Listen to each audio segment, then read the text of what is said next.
ہمارے چینل تبلیغ T V کو ضرور سبسکرائب کریں اور نئی اپڈیٹس کے لیے گھنٹی کے بٹن کو ضرور دبائیں۔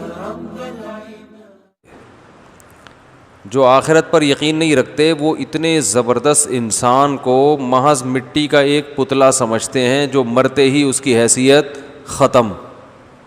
خود یہ بات عجیب ہے کہ ایسا انسان جو سوچتا ہے، سمجھتا ہے، کام کرتا ہے، اچھے بھی برے بھی، یہ ممکن نہیں ہے کہ اسے اللہ نے بس مارنے کے لیے پیدا کیا ہو کہ مرے گا اور بالکل سب کچھ ختم ہو جائے گا۔ یہ تو اللہ پہ الزام ہوا۔ کیسے کیسے ظالم لوگ دنیا میں گزرے ہیں، کیسے کیسے ظالم۔ زندہ انسانوں کو جلتی ہوئی کڑاہی میں ڈالا گیا ہے تیل میں، تو ایسے ایسے مظالم کیے چند ٹکوں کی خاطر۔ تو آپ کیا یہ سمجھتے ہیں کہ ایسا ظالم انسان بھی جب مرے گا تو بس سب ختم، مٹی کا کھلونا تھا جو مرتے ہی ختم ہو گیا؟ یہ کیسے ممکن ہے بھائی؟ دنیا میں ایسے ظلم بھی ہوئے کہ زندہ دفن کر دیا گیا، کسی انسان کو نا گڑھا کھود کے زندہ اس میں دفن کر دیا گیا۔ عرب تو کرتے تھے، اپنی بیٹیوں کو زندہ دفن کر دیا کرتے تھے۔ میں نے وہ قبرستان بھی دیکھا ہے مکہ میں، سب دیکھ سکتے ہیں، جہاں عرب لوگ بچی کو، کیسی پیاری بچی ہوتی ہے، معصوم بچی ہوتی ہے، گڑھا کھود کے اس کو اس میں ڈال دیا جائے، مار کے بھی نہیں، زندہ۔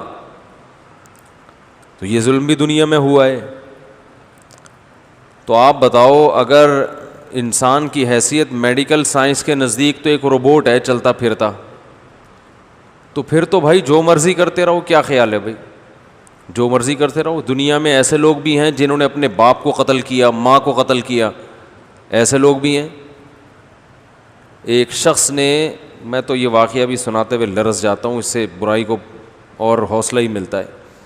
ایسے ایسے قتل کے کیسز آتے ہیں کہ چند ٹکوں کی خاطر ایسے رشتوں کو قتل کر دیا کہ روح کانپ اٹھتی ہے کہ یار کوئی اتنا بدبخت بھی ہو سکتا ہے۔ تو انسان کو اگر آپ صرف میڈیکل سائنس کی حیثیت سے دیکھیں گے تو وہ تو ایک روبوٹ ہے، ایک وجود میں آ گئی ایک مخلوق اور بس وہ کرتا چلا جا رہا ہے۔ لیکن انسان کی ایک روحانی زندگی بھی ہے جس میں وہ اچھا بھی ہے اور برا بھی ہے۔ یہ ایک ایسی مشین نہیں ہے بس وجود میں آ گئی اتفاق سے اور چل رہا ہے پھر رہا ہے، کوئی جذبات نہیں ہے، ایسا نہیں ہے، اس کو روبوٹ نہیں سمجھا جا سکتا۔ تو ایسے ایسے دنیا میں ظلم ہوئے ہیں کہ بھائی اگر مر کے سب ختم ہو جاتا ہے تو پھر تو وہ جنہوں نے ظلم کیے ٹھیک کیا، بالکل جس کی لاٹھی اس کی بھینس۔ اور دنیا میں آپ کو ایسے اچھے اچھے لوگ بھی ملیں گے جنہوں نے بہت بڑی بڑی قربانیاں دی ہیں اپنے قوم کی خاطر، انسانیت کی خاطر، تو مر کے وہ بھی کیا ہو گئے؟ مٹی، بس ایک آنکھ بند ہوئی، ختم۔ اللہ فرماتے ہیں ما لکم کیف تحکمون، تمہیں کیا ہو گیا، کیسی باتیں کرتے ہو؟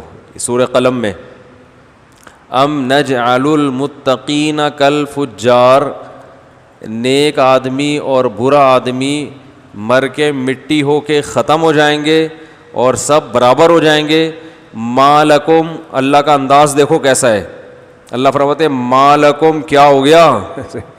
جیسے یہ آج کل جو ایتھیسٹ ہیں نا، ان کے بڑے کلپ آ رہے ہیں مارکیٹ میں۔ اچھا گوروں میں یہ کم ہے، پاکستانی، انڈین اور بنگلہ دیشی جو ہے نا، وہ جب باہر ملک جاتے ہیں نا تو وہ ذرا لبرل بننے کی کوشش کرتے ہیں، وہ پھر جو مذہب کے مخالف ہوتے ہیں تو وہ تمام حدود توڑ دیتے ہیں، تو وہ ایتھیزم کو بہت پھیلاتے ہیں، اور پھر بلا وجہ بائیولوجی کی پیچیدہ جو نظریات ہیں اور جو ہے نا وہ میڈیکل سائنس کی کتابوں کے حوالے، ایک آسان چیز کو پیچیدہ بنانے کی کوشش ہوتی ہے، بھرم میں لینے کے لیے کہ سامنے والا سمجھے کہ بہت بڑا کوئی فنٹر ہے۔ حالانکہ یہ تو 2 اور 2 4 کی طرح ایک بات ہے کہ مادہ خود سے وجود میں، بولو بھائی، نہیں آ سکتا۔ اس کے لیے کوئی ڈاکٹر کی یہ کسی سائنسدان سے پوچھنے کی ضرورت نہیں ہے۔ وہی میں نے ایک دفعہ کہا تھا نا کہ پانی اتنا پینا چاہیے جتنی پیاس لگے، وہ ایک ڈاکٹر نے کہا 25 گلاس پینے چاہیے, کسی نے کہا 36 گلاس پینے چاہیے. تو میں نے کہا یہ جتنا پیاس لگے اتنی پینی چاہیے.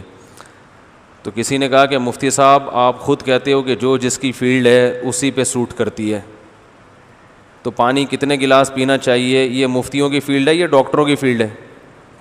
بولتے کیوں نہیں؟ ڈاکٹروں کی فیلڈ ہے. تو ہم ڈاکٹروں سے پوچھیں گے, آپ سے تھوڑی پوچھیں گے.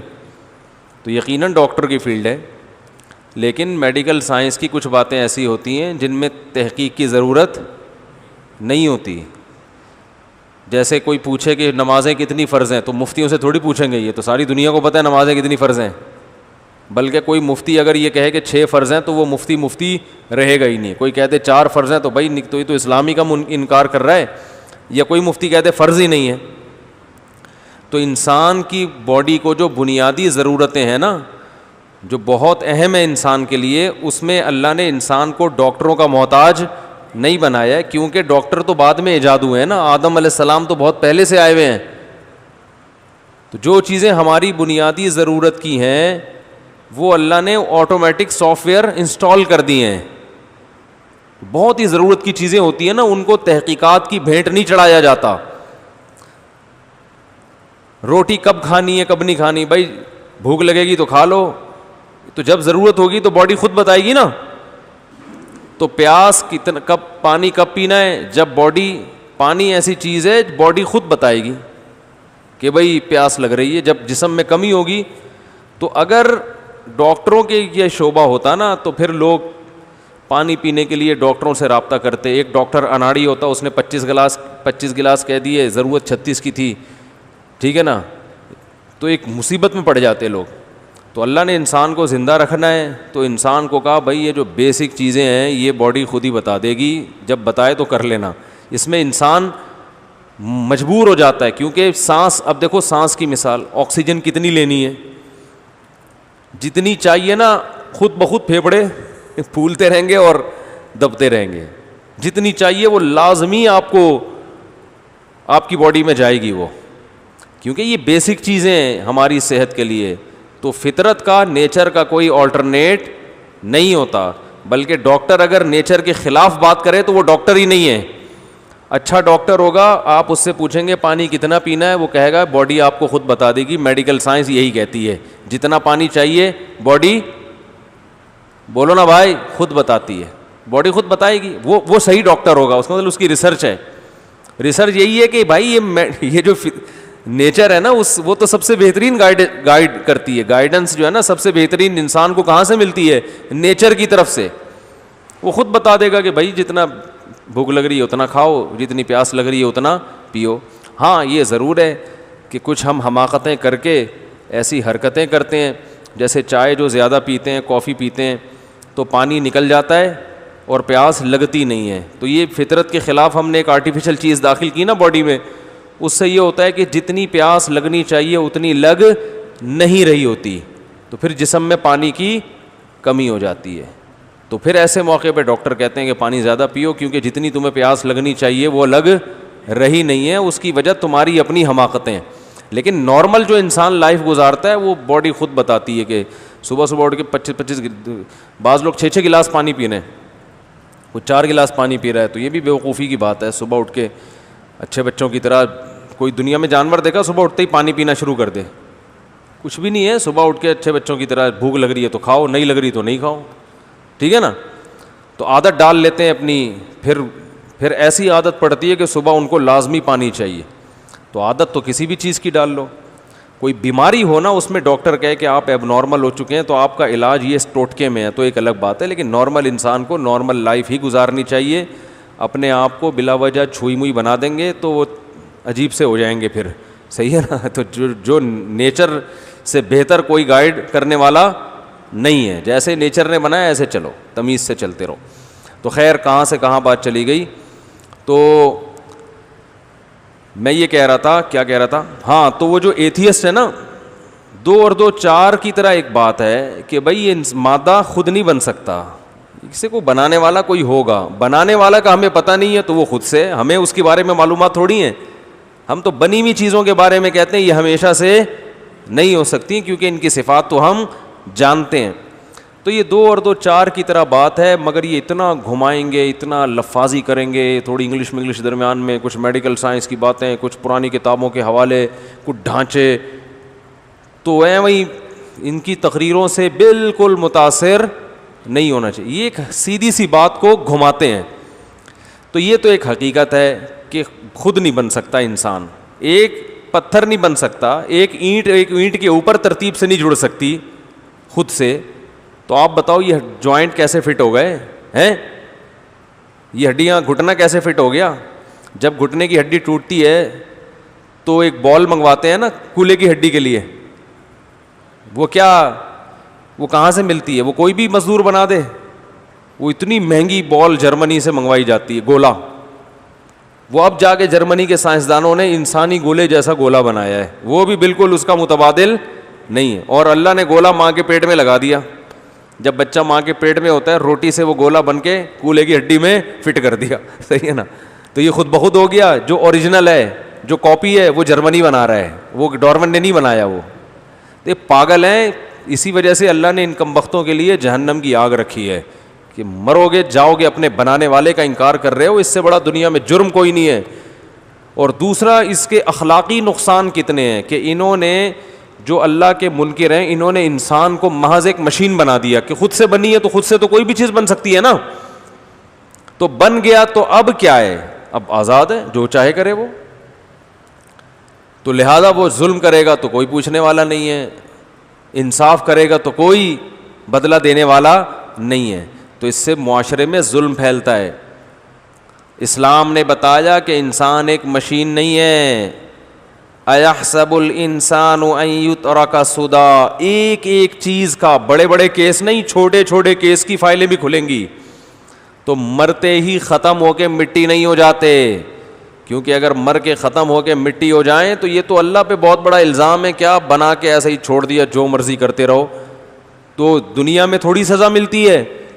دنیا میں تو مجرم اکثر بری ہو جاتے ہیں، اور جو مجرم نہیں ہوتے وہ پھنس جاتے ہیں. دنیا میں تو ایسا ہوتا ہے. کتنے آج بہت سی بڑی بڑی طاقتیں ایسی ہیں جو جرم کی بیس پہ بنی ہیں. وسائل پوری دنیا کے اکٹھے کر کے طاقتور بن گئے. آسٹریلیا میں دیکھیں نا، وہاں کتنا ظلم ہوا تھا. وہاں جو اصل قوم تھی، کالے رہتے تھے، ان کو جانوروں کی طرح مارا گیا ہے.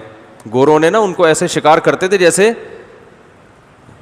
پرندوں کا شکار کیا جاتا ہے نا، ایسے وہاں کے جو بلیک لوگ تھے، کالے لوگ تھے، ایسے پرندوں کی طرح جیسے شکار کیا جاتا ہے نا، ایسے پکڑ پکڑ کے ان کو مارا جاتا تھا.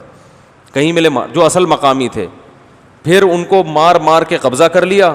آج سارے وسائل کس کے پاس ہیں؟ گورنمنٹ کے پاس ہیں. اب دنیا کو وہ حقوق بھی سکھا رہے ہیں، دنیا کو آداب بھی سکھا رہے ہیں بہت تمیز سے. ہیومن رائٹس، ویمن رائٹس، یہ ٹوپی ڈرامہ ساری دنیا میں چلتا ہے. بہت اچھا بھائی. اگلے کی تو واٹ لگ گئی نا اس کا تو بیڑا ہی غرق ہو گیا. تو یہ سب دنیا میں ہو رہا ہے. تو اللہ ہے جو سب کو دیکھ رہا ہے. وہ کہے گا میں نہیں چھڑوں گا. اللہ میاں بھی پنجابی میں بھی دھمکیاں دیتے ہیں، ٹھیک ہے نا، میں نہیں چھڑوں گا. اللہ میاں تو نہیں دیتے، ہم اللہ کی بات کو پنجابی میں بیان کرتے ہیں کیونکہ دھمکی پنجابی میں اچھی لگتی ہے. میں نہیں چھوڑوں گا، مزہ نہیں آیا نا. تو وہ چھوڑو، پھر قصوں پہ قصے نکلتے ہیں. تو اللہ نہیں چھڑے گا، اللہ نہیں چھوڑے گا. تو مرنے کے بعد اللہ کہتے ہیں ایک ایک پائی کا حساب، کیونکہ پوری کائنات میں نے تمہاری خدمت میں لگا دی. زمین سے فائدے اٹھا رہے ہو اور تم سمجھ رہے ہو کہ کچھ بھی نہیں ہے، مر گئے ختم. 2 نظریات ہیں نا، ایک تو یہ کہ مر گئے ختم کچھ بھی نہیں ہے. ایک نظریہ اسلام کا ہے کہ ایک عمل بھی ایسا نہیں ہے جس کا حساب نہ ہو. بڑے بڑے کیسز تو دور کی بات، مالی ھذا الکتاب لا یغادر صغیرۃ ولا کبیرۃ الا احصاها. فرمایا جب اپنا اعمال نامہ دیکھے گا تو انسان کہے گا کیسا اعمال نامہ ہے کہ ایک چیز بھی نہیں چھوڑی، ایک چیز بھی نہیں.